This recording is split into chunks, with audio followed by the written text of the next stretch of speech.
আলমডাঙ্গায় জমে উঠেছে পুরাতন মোটর সাইকেলের হাট। মোহাম্মদ রিপন আহমেদের ভিডিও প্রতিবেদনে দেখুন বিস্তারিত।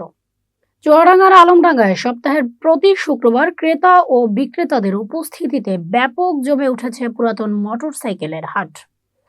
আলমডাঙ্গা পৌর বাস টার্মিনালে অবস্থিত এই হাটে বেচা কেনা চলে দুপুর 2টা থেকে সন্ধ্যা পর্যন্ত। দূর দূরান্ত থেকে ক্রেতা বিক্রেতা ও দর্শনার্থী এসে ভিড় জমায় এই হাটে।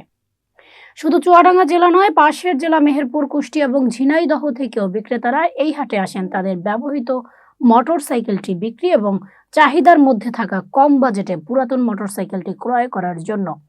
এটি হলো চুয়াডাঙ্গা জেলার প্রথম ও বৃহত্তম পুরাতন মোটর সাইকেলের হাট। মোটর সাইকেল কেনা ও বিক্রি করার পেশায় জড়িয়ে রয়েছেন অনেক ব্যবসায়ী। তারা বিভিন্ন জায়গা থেকে মোটর সাইকেল ক্রয় করে এই হাটে নিয়ে আসেন বিক্রি করার উদ্দেশ্যে।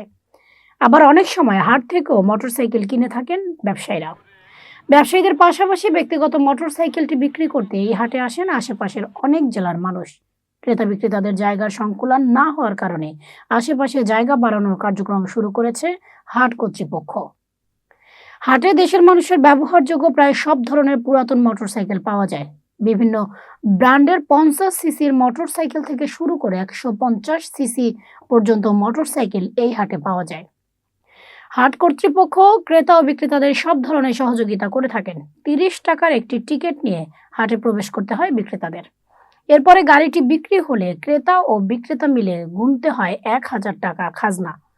পুরাতন মোটরসাইকেলের হাট চালু হওয়ার কারণে ক্রেতা ও বিক্রেতারা উভয়ই সুবিধা ভোগ করেছেন আলমডাঙ্গার এই পুরাতন মোটরসাইকেলের হাটে।